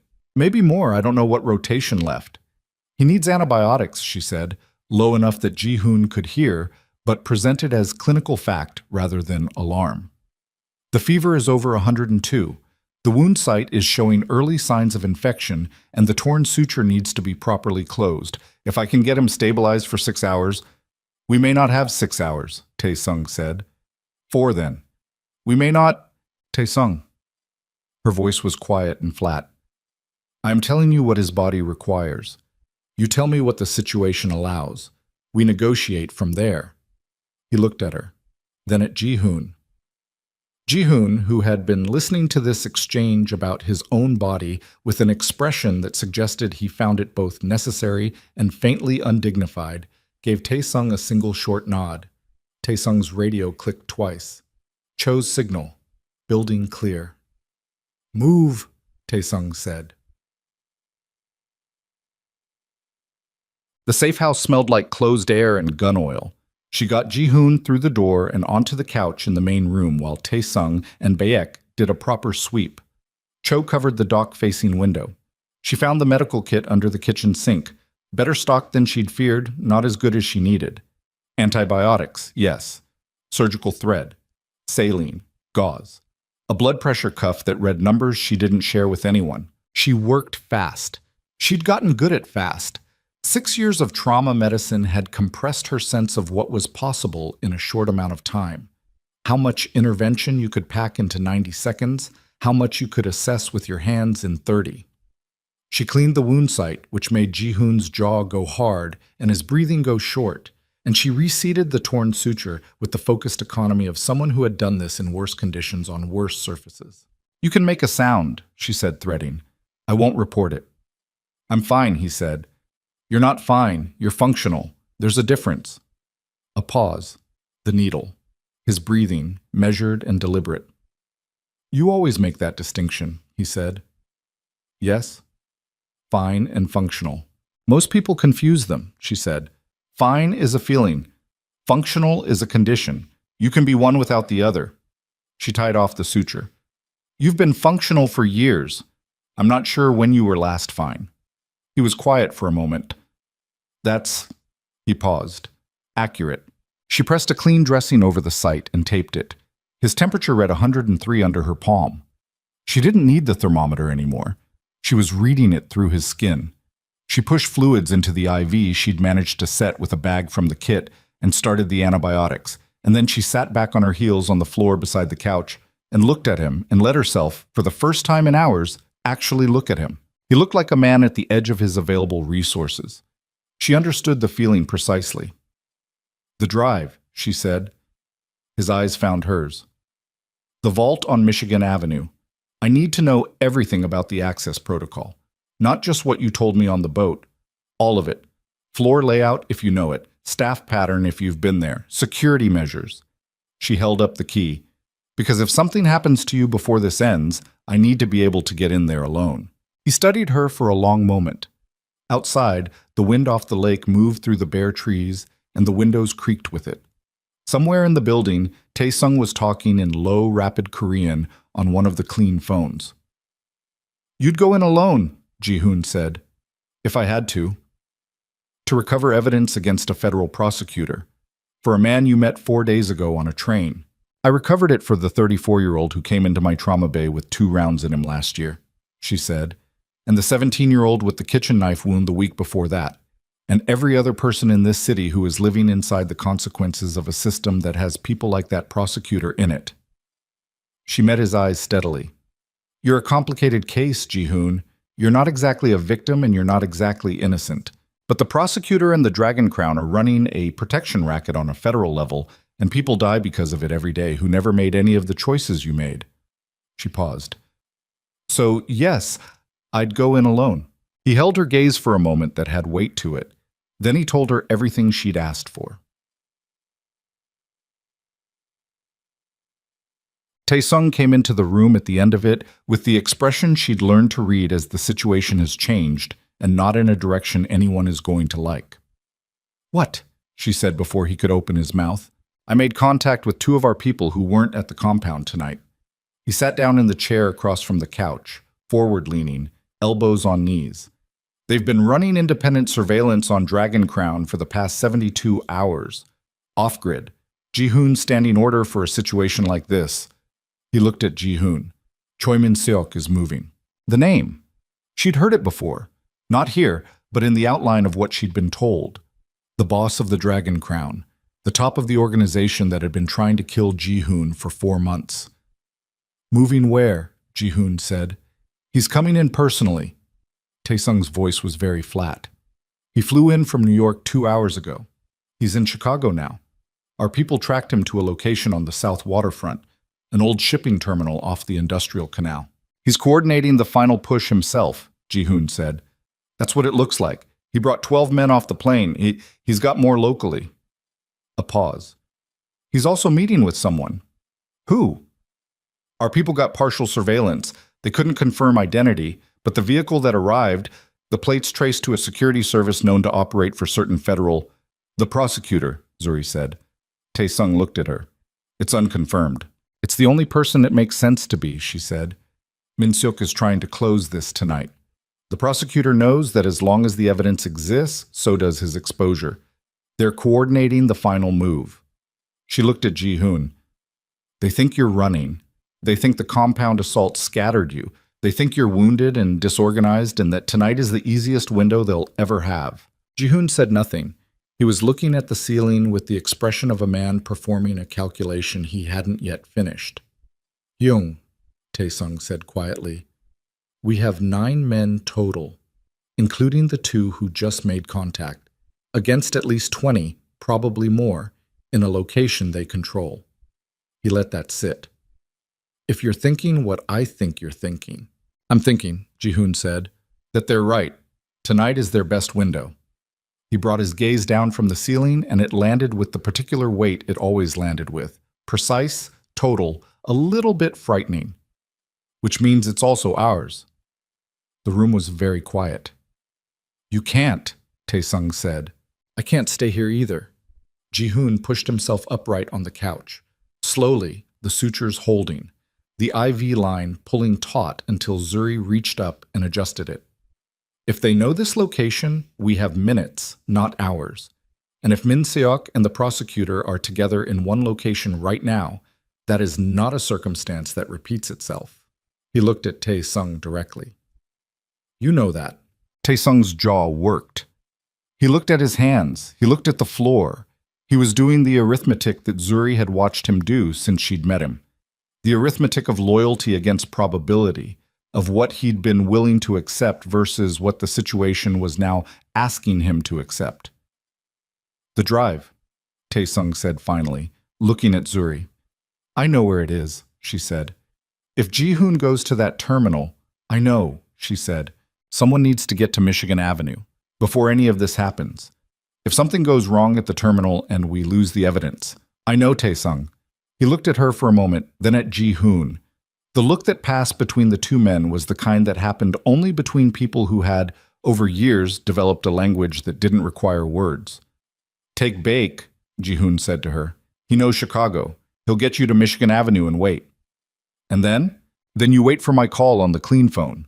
He reached into his jacket, the movement costing him less than it had an hour ago. The antibiotics, the fluids, her work, buying him back increments of function he shouldn't have had. He held out the phone. If you don't hear from me by 2 in the morning, I'll hear from you, she said. Zuri, I'll hear from you, she said again, and she said it the way she said things in the trauma bay. Not as comfort, but as declaration. A thing she was putting into the world as fact. He looked at her for a moment.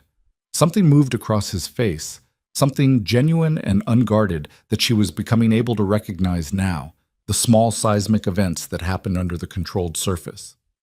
He reached up and closed his hand around hers where she held the phone. Whatever happens tonight, he said. Don't, she said. I need to say it. Say it when it's over. His hand tightened briefly on hers, then released. She stood. She pulled her jacket on. She looked at Taesung, who was already on the radio coordinating the other 2 men, his voice back to its operational register, the human arithmetic tucked away again behind the professional face. She looked at Ji-hoon one more time. He was watching her with those dark, precise eyes in the low light of the safe house. His color still wrong, his breathing still careful, and he looked like a man who had decided something, not about tonight, but about something longer and less certain than tonight, and was keeping it to himself until the world gave him room to say it. She walked out. Beck drove like he'd grown up inside a vehicle, which she suspected was not far from the truth. He took them north from Waukegan and then back south into the city on routes she didn't recognize, checking the mirrors with the systematic regularity of someone running a counter-surveillance pattern without being asked to. She sat in the passenger seat with the key in her closed fist and the clean phone on her knee and watched the Chicago outskirts give way to the city proper. Michigan Avenue at 1 in the morning was not empty. It was never empty, but it was thin. The vault building was set back from the main strip, discreet, the kind of building that didn't advertise itself because its clients didn't want advertising. Dark granite facade, a single unmarked door, a camera above it that she only identified because Ji-hoon had described exactly where it was. Stay with the car, she said to Beck. Ji-hoon said, I know what he said. I'm going in alone because 2 people don't look like one person with a legitimate reason to be here at 1 in the morning. She looked at him. Stay with the car. He didn't argue. She got out. The door opened to a buzzer system. She gave the shell company name, Hyun Asset Management, to an intercom that conveyed it to a human she couldn't see. The secondary passphrase was requested. She gave it. There was a pause of approximately 20 seconds that she spent in the kind of stillness she'd learned to access in the trauma bay, the deliberate quieting of everything that wasn't immediately useful. The door opened. The interior was the kind of clean that money bought. Marble floors, low lighting, a man at a desk who looked at her with the practiced neutrality of someone paid to see everything and register nothing. He led her to a private room without conversation, placed a box on the table, and withdrew. She opened the box with the key. The drive was there. Smaller than she'd expected, Jay. The size of her thumb, matte black, unremarkable. She held it in her palm for a moment and felt the specific weight of something that carried more consequence than its physical mass had any right to suggest. Months of trying to kill a man for this. A loyal lieutenant likely dead for this. An organization gutted from within for this. She closed her fingers around it. Her phone buzzed. Not the clean phone. Her personal phone, which still had the original SIM, which meant she looked at the screen. The number was one she didn't recognize. She answered it because every instinct she had told her to answer it. Ms. Bennett. The voice was male, measured, the cadence of someone who chose words deliberately. Not Korean. American, Midwestern, the polished accent of education and careful self-construction. "Who is this?" she said. "Someone who knows where you are right now," the voice said, "and what you're holding." She kept her face still and her voice level. "I'm going to need more than that." "My name doesn't matter," the voice said. "What matters is that you are currently in possession of material that is going to be very difficult for a great many people if it reaches the wrong hands. I'd like to discuss an arrangement." She said nothing. "You're a nurse, Ms. Bennett. You save lives. You're not part of this world, and you don't have to be. Put the drive back in the box. Walk out of the building. Go home. Or go wherever home is now. I understand your apartment had an incident." A pause, smooth and deliberate. "You walk away and everything that has happened in the past 4 days becomes someone else's problem." "And Kang Ji-hoon?" A brief silence. "That situation will resolve itself." "That's not an answer. It's the only one I'm authorized to give you." She looked at the drive in her palm. She thought about a man in a safe house with a fever of 103 who had handed her the only remaining piece of the thing that made survival mean something. She thought about a 34-year-old on a gurney in her trauma bay who'd caught 2 rounds outside a laundromat. She thought about every patient she'd ever pulled back from the edge in a system that put them in harm's way, and then spent its infrastructure on people like the voice on the phone. "No," she said. A pause. The kind of pause that recalibrates. "Ms. Bennett, I said no." Her voice was quiet, and she let it be quiet, because quiet was more final than loud. "You're going to want to stop calling this number." She ended the call. She put the drive in the interior pocket of her jacket against her ribs. She picked up the clean phone. She walked out of the private room, through the marble lobby, out the door, and into the cold Michigan Avenue night. Beck was at the curb. His window was down. His face, when he saw her expression, went from neutral to alert in the time it takes to blink. "Someone called my personal phone," she said, getting in. "They knew I was here." "How?" "I don't know. But they had a number that's registered in my name, which means they have resources I didn't account for." She looked at him. "Can they track the phone?" "Possibly." She opened the window and dropped it in a trash can as they pulled away from the curb. "Clean phone only," she said. Beck nodded, already navigating south. The clean phone had 1 number in it. She looked at it for a moment, doing the math. Ji-hoon had said 2 in the morning. It was 1:17. If they'd reached the terminal by now, if the approach had gone undetected, if Tae-sung's 9 men against 20+ hadn't already, she stopped that line of thought. She was good at stopping lines of thought that weren't useful. She'd had practice. The phone buzzed in her hand. She answered it before the first ring finished. "It's Tae-sung," said the voice. "We're at the terminal." A pause, and under his voice she could hear, faint, distance compressed, the sound of something that might have been movement or might have been the beginning of something louder. "Ji-hoon needs you to know the prosecutor is confirmed. He's here, in the building with Min Seok." "I know," she said. "Someone called my personal phone 15 minutes ago." A silence that was very loud. "Your personal." They knew I was at the vault. which means they have a line into somewhere they shouldn't. Her jaw tightened.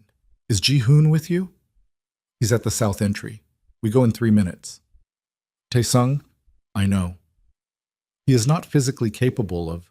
I know, Tae-sung said, and his voice had the same quality it had when he'd said Han Jae-won's name back at the compound, the quality of a man who knows a thing and cannot change it. He knows it too. He went anyway. She pressed her hand flat against her jacket, against the drive underneath it, against her own ribs. Get me there, she said to Beck. The terminal is, I know where it is. Ji-hoon told me everything about it, including 3 access points that his people may not know about because they were added in a port renovation 2 years ago. She looked at the road ahead. Get me there now. Beck looked at her for exactly 1 second. Then he ran a red light on Michigan Avenue and pointed the car south toward the industrial waterfront, and the city blurred past the windows in streaks of yellow and white. And somewhere ahead of them, a man with a fever and 2 surgical wounds and 9 men was walking into a shipping terminal to finish a war that had taken everything from him except the thing that mattered most. The car accelerated. Her hand pressed the drive against her ribs. She felt her own heartbeat under her palm, fast and certain, and she thought about what Ji-hoon had said on the boat. Whatever happens tonight. And the way she'd stopped him, and the things she hadn't let him finish, and she thought, not tonight, not him. Not if she had anything to do with it. Beck took a hard turn onto the lakefront expressway, and the terminal's industrial silhouette appeared ahead against the black water. And inside it, she knew, the last pieces of 4 months of war were falling toward each other at speed. And she counted the blocks remaining between her and the entrance she'd memorized from Ji-hoon's description. And she was out of the car before Baek had fully stopped it, moving fast across wet concrete toward the service entrance on the east face of the building. The one that didn't appear on the Dragon Crown's intelligence because it had been added 2 years ago in a renovation that nobody who wasn't looking for it would think to look for. The door was unlocked. She pushed through into the dark interior of the terminal, and the sound that hit her was not the controlled silence she'd hoped for, but the compressed, violent sound of a confrontation already in. The interior of the terminal was vast and half dark, and smelled like rust and lake water and something chemical underneath both of those. The ghost of industrial use that never fully left a building no matter how long it sat empty. She moved along the east wall with her hand against the corrugated steel, using it as a guide, letting her eyes adjust.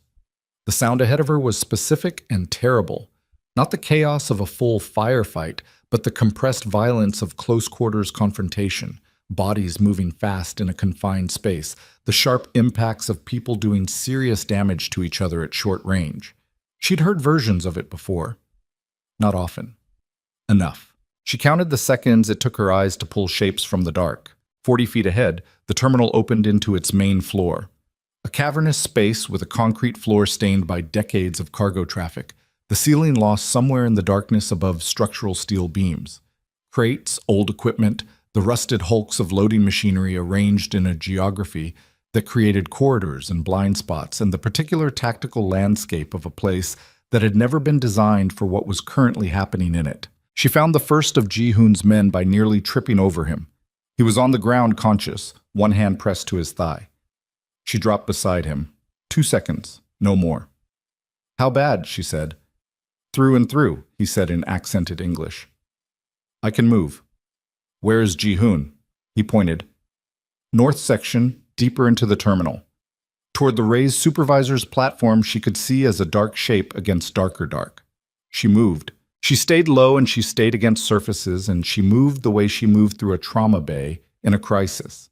Not running, because running was noise and panic, but fast in the deliberate way of someone who knows exactly where they're going and has committed to getting there. She heard Ji-hoon before she saw him. Not his voice, his breathing, the specific labored quality she'd been monitoring for the last 6 hours, the sound of a man running a body past what the body had consented to provide. She tracked it through the dark until she found him. He was upright. That was the first thing. Against everything she'd calculated, against the fever and the torn sutures and the blood loss and the number of hours he'd been awake, he was upright, and he was moving. He had a weapon in his right hand and his left arm was pressed against his ribs, in the way she'd seen him do when the pain spiked past manageable, but his feet were under him and his eyes were tracking, and he was present in the way that mattered. Across the 20 feet of open floor between them and the platform, she could see the confrontation she'd been hearing. Taesung had two men engaged on the left flank. She could read from the pattern of movement that they were holding a position, covering. Two other men she didn't recognize were down. Dragon Crown, she assessed from their positioning relative to Ji-hoon's. Cho was somewhere in the dark to the right. She could hear but not see him. And on the raised platform, in the cone of light thrown by a single industrial work lamp that someone had rigged on a pole, two men. Choi Min-seok she knew from description. Broad, heavy-built, the kind of physical presence that had a gravitational quality to it. He was standing with a stillness that matched Ji-hoon's, the specific stillness of two people who have been heading toward each other for a long time and have finally arrived. The other man on the platform was the one that made her stomach drop. She had never seen his face, but the suit he was wearing, that particular cut, that particular quality, and the way he was standing with the careful distance of a man who considers himself above the room he's in, who has always had other people absorb the consequences of his decisions. She'd seen that posture in hospital boardrooms. She'd seen it in administrative offices when funding got cut. She'd spent 6 years watching people in suits like that decide things from a safe distance. The prosecutor, he was here. He had come to watch, or to confirm, or because he needed to see it finished with his own eyes and trust no one else's account of it. Ji-hoon had not seen her yet. He was 6 feet to her left, moving toward the platform, and she could see from the angle of his approach that he intended to take the stairs at the east side. She reached out and caught his arm. He spun. Fast, the weapon coming up. And she was already inside the arc, her hand on his forearm before the motion completed. "It's me," she said. 3 seconds where neither of them moved. Then his arm came down, and he looked at her with an expression she had never seen on him. Not relief, not surprise exactly, but something more complicated than both. Something that lived in the same neighborhood as the look she'd seen on patients who'd coded and come back and understood, in the first conscious moment, how close the margin had been. "You're not supposed to be here," he said. His voice was very low. "You're not supposed to be standing," she said. And yet, a beat. Something crossed his face, quick, involuntary, the trace evidence of a man who had spent so long managing everything about himself that the unmanaged moments were small and fast and gone before they could be named. "The drive," he said. She pressed her hand to her jacket, to the shape beneath it. "I have it," she said. He held her gaze for one more second. Then he turned back toward the platform. "Stay behind cover," he said. "Whatever you see, stay behind cover." She didn't agree or disagree. She moved. What happened next happened fast and then very slowly, the way extreme things always telescoped, compressed in the living and expanded in the remembering. Ji-hoon took the east stairs. Min-seok saw him coming. She could tell from the way his posture changed. Not fear, nothing like fear, but the particular recalibration of a man who had expected to be dealing with a report of someone's death and was instead looking at the person himself. Standing, armed. Walking toward him with the deliberate pace of someone who had decided the distance between them was going to close no matter what stood between. The prosecutor moved back. 1 step, then 2, until he was at the edge of the platform's light. She noted that. The instinct of a man who had always stood at the edge of things and never in the middle. She found cover behind a stack of steel crating 30 feet from the platform's base. From here she could see the full picture. Taesung's men maintaining the perimeter below, Cho emerging from the dark on the right, and above them all, on the platform, the confrontation that 4 months of war had been building toward. She heard Min-seok speak, Korean, which she couldn't follow, but she could read the cadence of it, the particular rhythm of a man who still believes he controls the geometry of a situation. Measured, deliberate. The voice of someone who has won before and expects to win again. Ji-hoon answered in Korean. She couldn't understand it, but she heard what was under it. Not anger, not posturing, something quieter and more final than both. The voice of a man who has moved past wanting to win and has arrived at simply needing this to end. Then Min-seok moved. He was faster than his size suggested. She registered that clearly, filed it as a data point, because even now her brain was doing the clinical thing, cataloging, assessing. He was fast and he was experienced, and he hit Ji-hoon with the full weight of a man who had been doing this his entire adult life. What happened in the next 40 seconds was brutal in the specific, uncinematic way that real physical violence was brutal. Not choreographed, not clean, but the grinding, ugly work of two people trying to damage each other at close range. She watched it with her hand pressed flat against the crating and her jaw locked, and the drive pressed against her ribs, and she did not look away. Ji-hoon took damage. She could see it, the impact to his left side that would have folded anyone not running on pure will, the way his breathing changed, the way he favored the injury and compensated with his right side and kept moving forward. He was slower than Min-seok. He was weaker than Min-seok tonight, by every clinical measure she could apply. He was still there, still upright, still pressing forward. Min-seok drove him back toward the platform railing, and Ji-hoon hit it hard, the impact running through the whole structure, and she was on her feet without deciding to be. And that was when she saw the man she hadn't accounted for. He came from the darkness behind the industrial lamp, a sixth sense, or a shadow shift, or some animal awareness in the back of her skull, triggering before her eyes fully resolved the shape. Dragon crown. Flanking. Coming around the back of the platform toward the east stairs, toward the position nobody was watching because everyone was watching the confrontation in the light. Coming toward her, she had approximately 2 seconds. The medical kit bag was over her shoulder. She'd carried it from the safe house without thinking about it, the same way she'd grabbed the emergency flashlight in the compound's medical wing, the same way she kept cash in her running shoes. Her hands went into it and came out with the only thing in it that had the right properties. A full glass bottle of saline solution, sealed, dense, close to 1 kilogram of weight in a breakable container. She threw it. She'd played softball for 3 years in Atlanta. She hadn't thought about that in a decade. Her body remembered it without asking her brain for permission. The bottle caught the man at the base of the east stairs across the side of his head with the crack of breaking glass and the heavier sound of impact on bone. He went down. He didn't get up. The sound reached the platform. Min-seok's head turned, 1 fraction of a second, 1 degree of distraction, 1 moment where his attention divided between the man falling at the stairs and the man in front of him. Ji-hoon didn't hesitate.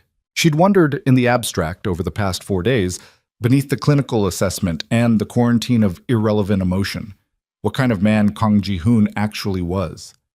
She'd seen the controlled version, the fevered version, the man who said her name with a weight that meant something. She'd constructed theories. She watched him move in that fraction of a second and understood that all her theories had been correct and incomplete at the same time, which was always the way of it with people who were too complicated for theories to fully hold. He was fast when it mattered. The confrontation ended at the railing of the platform, in the cone of the industrial lamp, without ceremony and without drama, and with the finality of something that had been heading toward this point for months. Min-seok went down. He didn't get back up. The terminal went still, not silent. She could still hear breathing, movement, the distant sound of the lake against the building's foundation. But the specific violence of the past several minutes drained out of the air like weather passing, and what was left was the aftermath, which always felt like a different country. Ji-hoon stood at the railing. His left hand gripped it. His breathing was audible from 30 feet below. She watched him standing there in the harsh light, and she did the thing she always did. She assessed him, color, respiration rate, the quality of his balance. All of it worse than it should have been. All of it still above the threshold she needed it to stay above. Then she looked at the platform. The prosecutor had not run. She'd half expected him to. Instead, he was standing at the back of the platform in the same too careful posture she'd read from below. And he was looking at Min-seok on the ground. And even from here, she could see the specific expression on his face. The expression of a man who has just watched the instrument of his protection fail and is now calculating, rapidly and without access to good options, what comes next. Ji-hoon turned to look at him. She couldn't see Ji-hoon's face from this angle.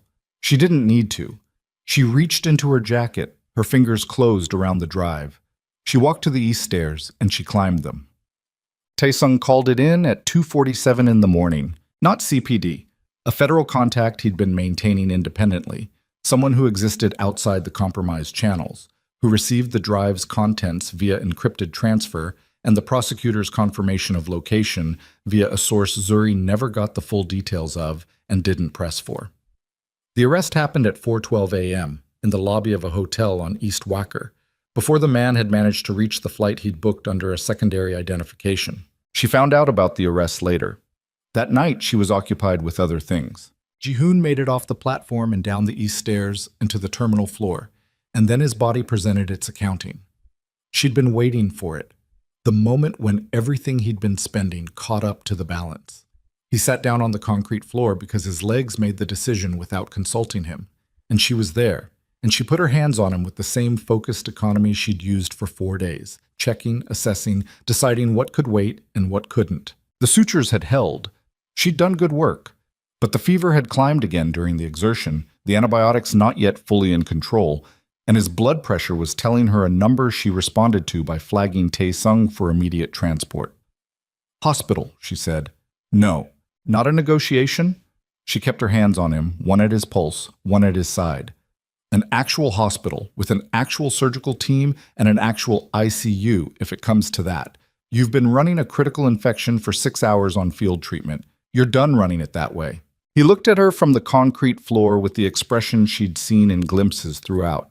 The one that appeared when he'd run out of argument and knew it, and was deciding whether to concede or simply remain silent until the moment passed. "They'll have questions," he said. "I'll handle the questions," she said. "I've been handling questions my whole career. Lie down." He lay down. She folded her jacket and put it under his head. He looked at the ceiling of the terminal, at the structural steel beams lost in the dark above them, and she watched his breathing slow toward something more sustainable. And she thought about the past 4 days with the dissociated clarity that sometimes arrived after the crisis broke. The train, the subway platform, the hospital corridor, the cart, the drive across dark water, a key on a steel ring. "Zuri," he said, "still here." "Han." He said it quietly. Not a question exactly. An opening. She'd been thinking about this too. Since the boat. Since the moment Ji-hoon had worked through what the credentials meant and where they'd come from and what that implied about where Han Jae-won actually was. "Tae-sung is looking," she said. "He's had people on it since we docked." A pause. "And?" She hesitated. 1 second, 2. "There's a warehouse in Pilsen," she said.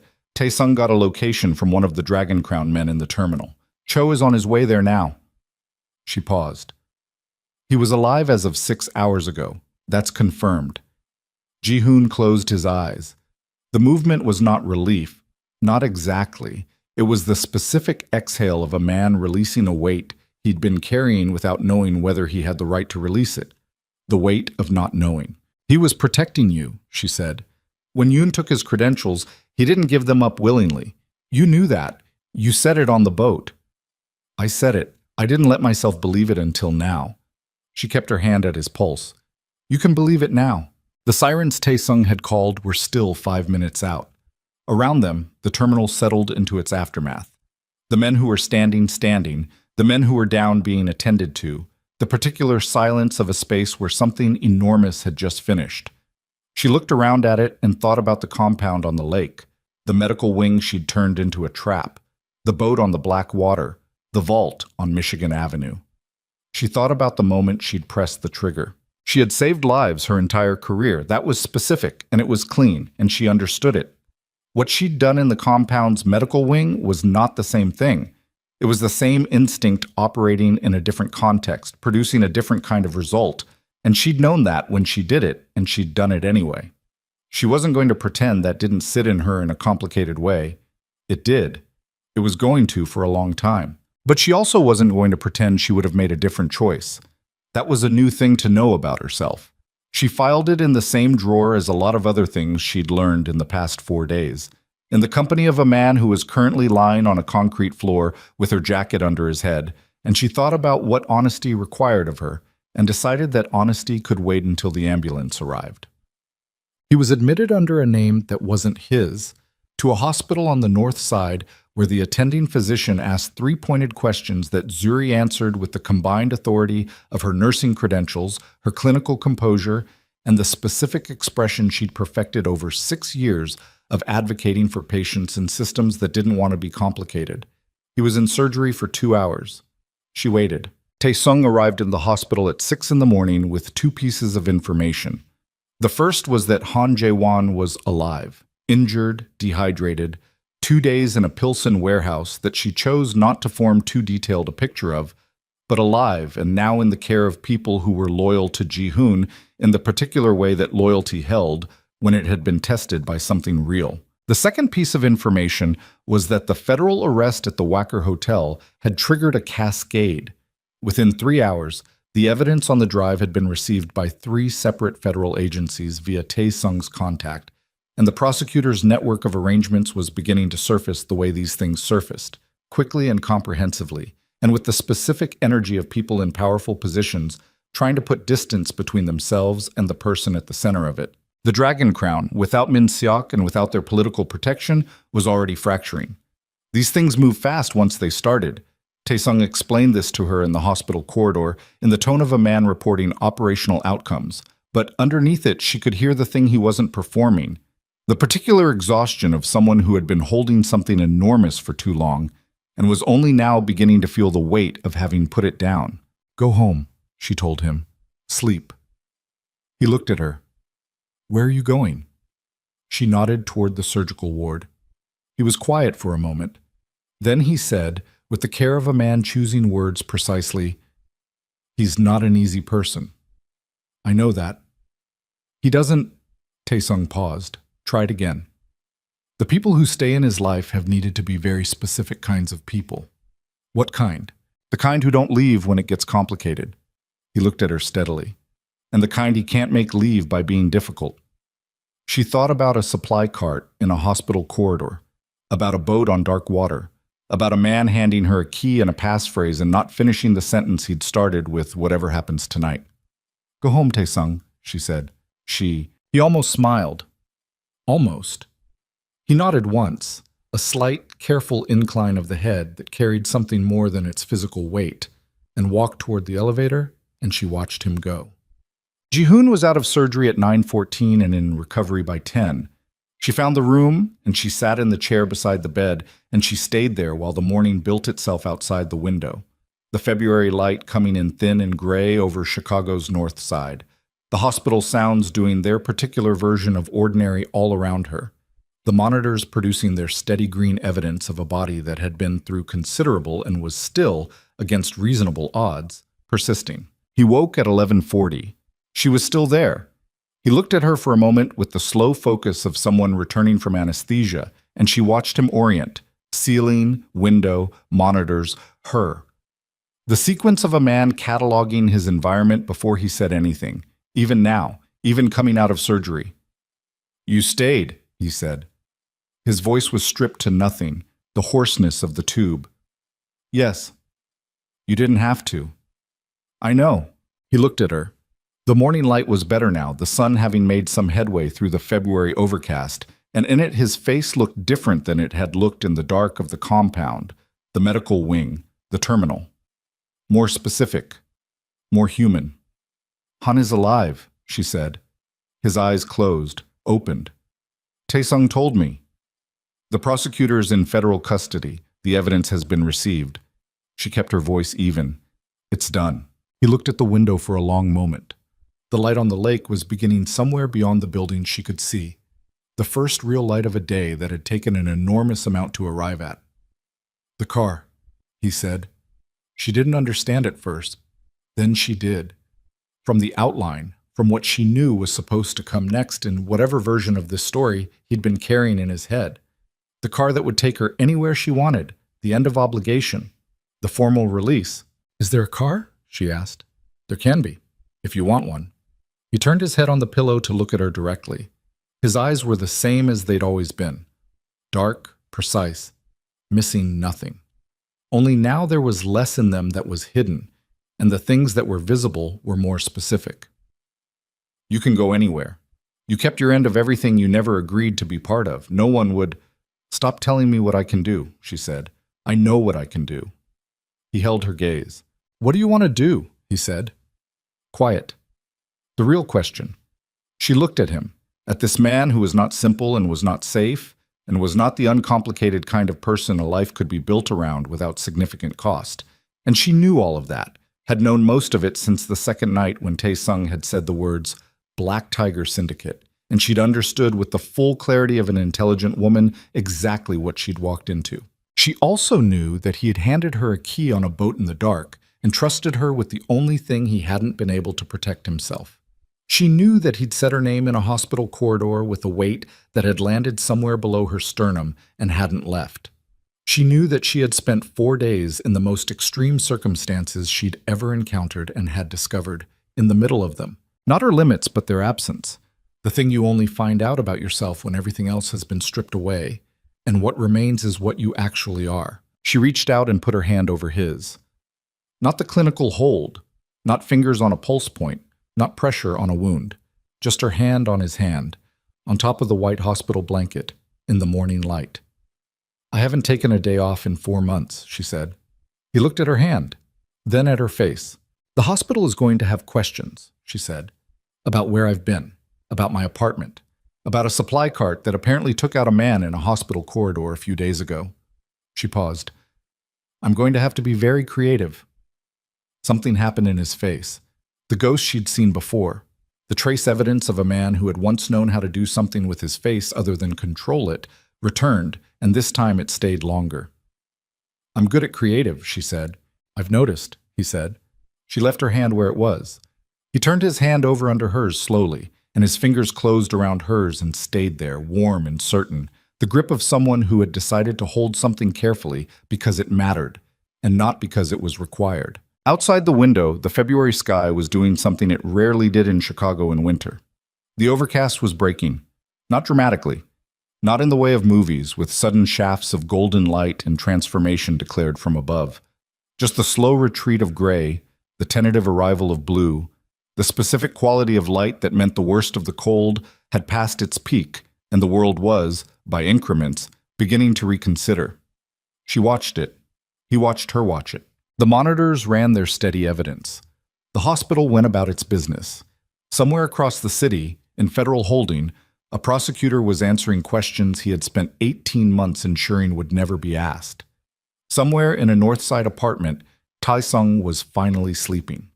Somewhere, Han Jae-won was being looked after by people who understood what his survival meant.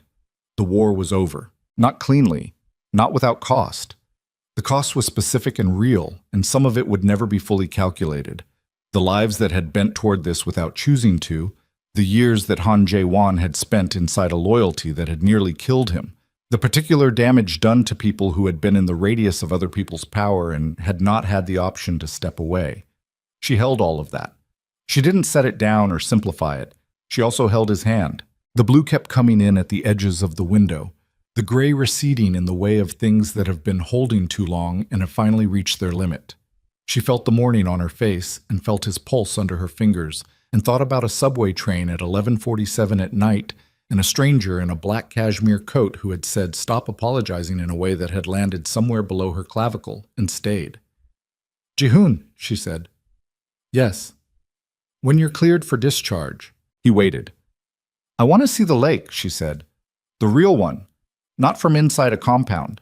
She glanced at him. "I've been next to it for 4 days, and I haven't actually seen it." He was quiet for a moment. The look on his face was the most unguarded she'd seen yet.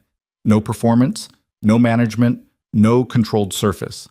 Just a man in a hospital bed in morning light, looking at a woman who had come into his life through an act of exhausted accident and had refused at every subsequent point to be anything other than exactly what she was. "I know a place," he said. "Of course you do." The ghost of the almost smile again.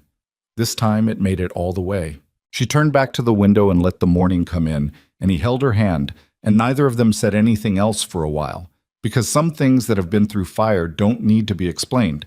They need only to be allowed to rest in the light and breathe and continue.